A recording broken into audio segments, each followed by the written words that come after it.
So welcome back to this channel once again, and I'm here to have another interesting video on Subfile. So here I'm going to discuss the usage of SFLSCROLL keyword in Subfile.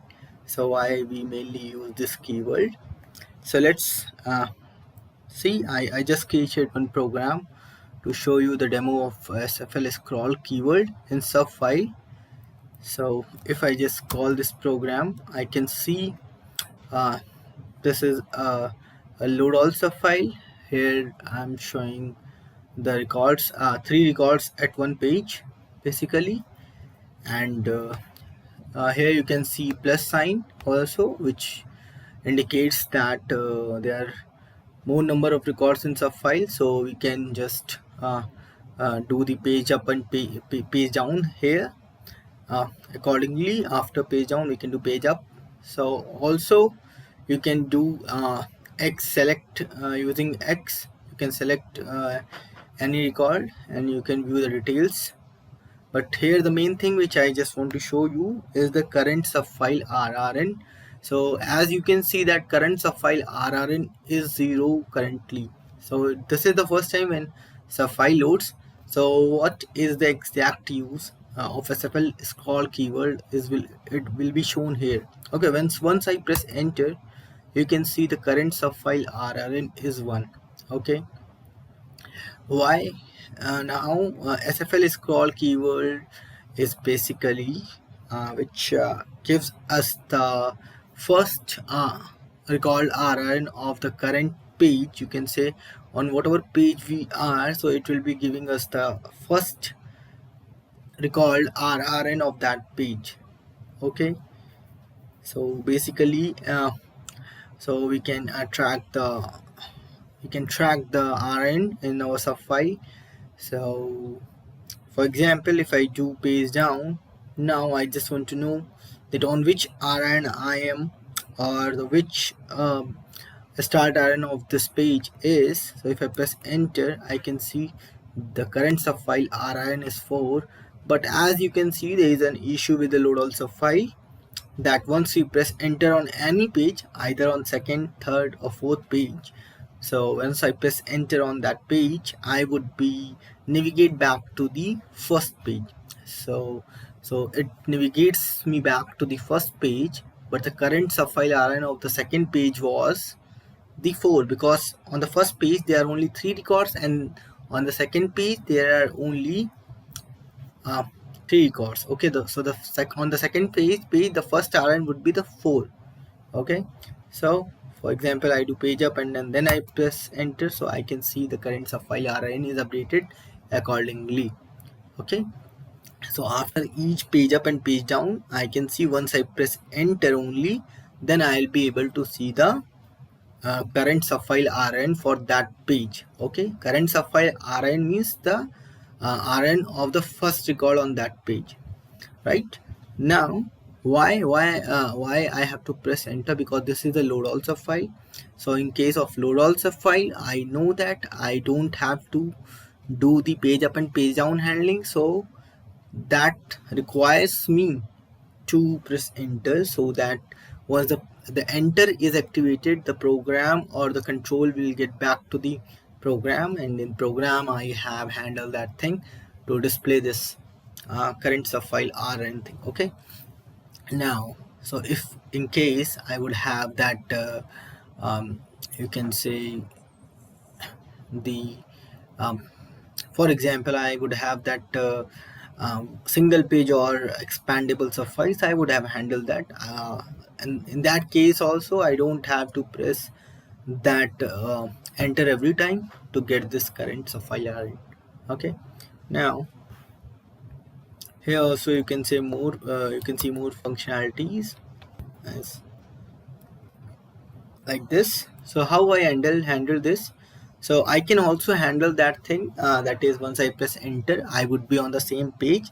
So for that purpose I have to use one more keyword, that is SFL record number, which I didn't use here. So just you can see this is the subfile format. Okay, these are the subfile format fields. which are defined in this. The first one is in both and other ones are in output. Okay, now this is the subfile control format. So this subfile control format is pointing to the subfile format SFLRFMT1. Okay, as you can see, several size value and page value. So this is a load all subfile, and here you can see I use the mandatory keywords like, for example, SFL clear, display, ASPCTL. SFL clear is not that mandatory. It is required when I have to clear a subfile. But SFL display, SFL DSPCTL, SFL CTL, SFL size, SFL page, these are mandatory. SFL end is also not mandatory. So it just shows me the plus sign there on the subfile if the subfile has more than the subfile page number of records. Okay, and this is the SFL scroll keyword which I use here. So you can see that SFL scroll, I just have taken a variable or a field SFLSCR of length 5s. This must not be less than this one. So if you took 4 here, you will be getting the error. So the field length is 5s0, which is fixed, and you must always use this 5s0, and this is a hidden field. Okay, now this will hold, so this will hold the current RN of that page. Okay, the minimum current RN of that page, you can say. Now since this is a hidden field, so we cannot see the value of this field. So what I'm doing, I took another field here, SFLSCRRN, of same length in output mode, and I'm displaying that on position line number 4 and position 50. And for that purpose, I am using this text also on line number 4, starting position 29, current subfile RIN. Then I am displaying the RIN. Okay, so this is giving me the subfile current subfile RN of that page, or that is the minimum RN of that page, which is displaying on the subfile. So the other things would be like the headings or other things. This is the footer, this is the browser screen which I showed you, and this is a dummy screen. Now I'm just here explaining the things of SFLSCROLL. So these are the files which I defined here, which is used to just get the data and displaying on the subfile or the browser screen. So this student file is loaded into the subfile screen, and this is showing when I took X on any particular record, it will be getting the information from info file. So this is the display file which is defined in workstation mode, and here you can see I use sfile keyword to define that subfile format SFLR FMT1 and associated RN1. Okay, so now if I want to handle that RN keyword, I just have to associate this with the file information data structure, and I have to get the current RN value from 378 to 379 positions, and then I can pass that RN value to the SFL RRN, or you can say the SFL record number, the hidden field associated with the SFL record number keyword, which I didn't have included till right now, but I can include. Okay, once user press enter. Okay, in case of user press enter, I can handle that. So here you can see before displaying the subfile, I am passing the SFLSCR, which is associated with the subfile scroll value, to the SFLSCRN. So once I displayed the subfile the first time, it will show me 0. That's correct. But for example, once I press page down, I didn't see any change, because the control won't get back to this program, and that won't show me the current RN. So once I press enter, then the control will get back, and it will again come and just perform this first thing, and then writing the footer, and then execute formatting the subfile control format. Then it only shows me the value of the subfile of the current page. Okay, so subfile current RN of the subfile. Okay, so this is the thing. Here I am handling the F3 keys. On F3 I am exiting, and then I'm reading the change records and getting the values. Okay, these are the things which I am doing here, and here I am just simply loading the subfile from the student table. Okay, so I'm writing the subfile format only and I'm displaying the subfile. Okay, so this is the thing which I'm doing.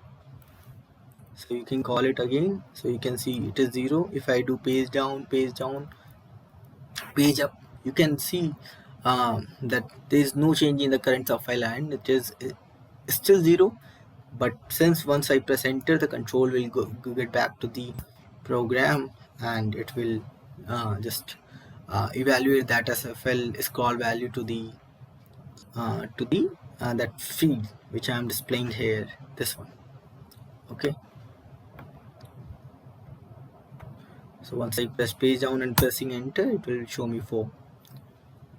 So I can, so this is the thing which I'm to show you, that how we can handle the, or what is the use or what is the purpose of SFL scroll keyword. So basically SFL scroll keyword is used to store, you can say just store the subfile current subfile RN, that is the first record RN of that particular page it stores. So we can display that in the subfile, or we can handle our things based on that. So it just basically holds the subfile RN. So that's all. Thank you and have a nice time.